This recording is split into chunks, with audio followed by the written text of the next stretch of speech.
A data center's the brains of the internet. The engine of the internet. It is a giant building with a lot of power, a lot of cooling, and a lot of computers. It's row upon row upon row of machines, all working together to provide the services that make Google function. I love building and operating data centers. I'm Joe Cava, Vice President of Data Centers at Google.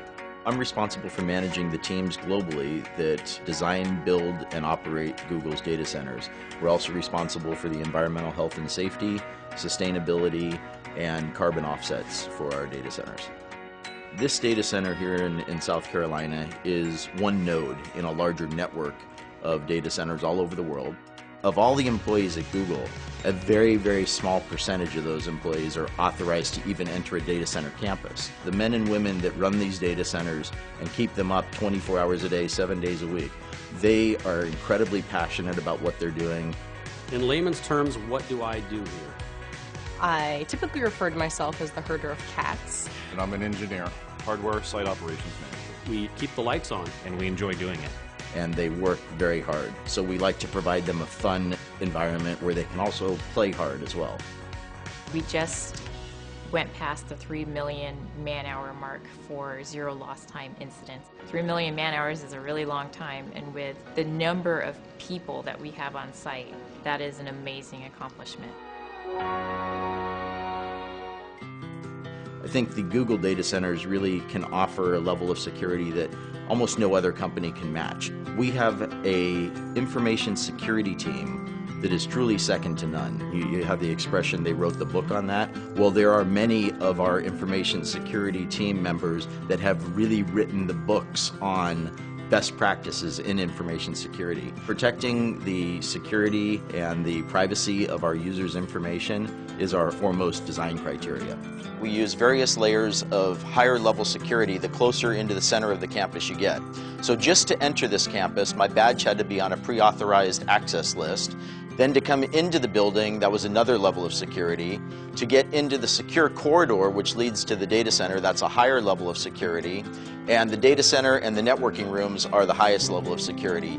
And the technologies we use are different. Like for instance, in our highest level areas, we even use underfloor intrusion detection via laser beams. So I'm going to demonstrate going into the secure corridor now.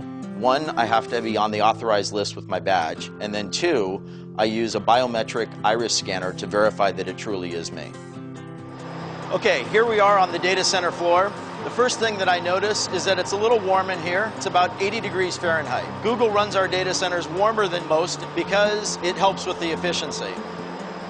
You'll notice that we have overhead power distribution. Coming from the outside yard, we bring in the high voltage power, distribute across the bus bars to all of the customized bus taps that are basically plugs where we plug in all the extension cords. All of our racks don't really look like a traditional server rack. These are custom designed and built for Google so that we can optimize the servers for hyper efficiency and high performance computing. It's true that sometimes drives fail and we have to replace them to upgrade them because maybe they're just no longer efficient to run. We have a very thorough end-to-end chain of custody process for managing those drives from the time that they're checked out to the server till they're brought to an ultra-secure cage where they're erased and crushed if necessary. So any drive that can't be verified as 100% clean, we crush it first and then we take it to an industrial wood chipper where it's shredded into these little pieces like this. In the time that I've been at Google for almost 6.5 years now, we have changed our cooling technologies at least 5 times. Most data centers have air conditioning units along the perimeter walls that force cold air under the floor that then raises up in front of the servers and cools the servers. In our solution, we take the server racks and we butt it right up against our air conditioning unit. We just use cool water flowing through those copper coils that you see there. So the hot air from the servers is contained in that hot aisle.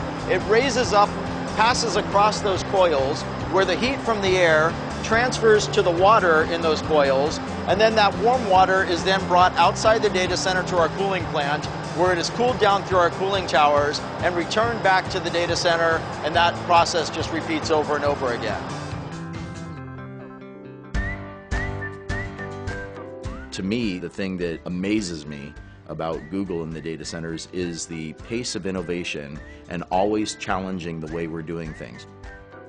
So when people say that innovation in a certain area is done, that we've kind of reached the pinnacle of what can be achieved, I just laugh.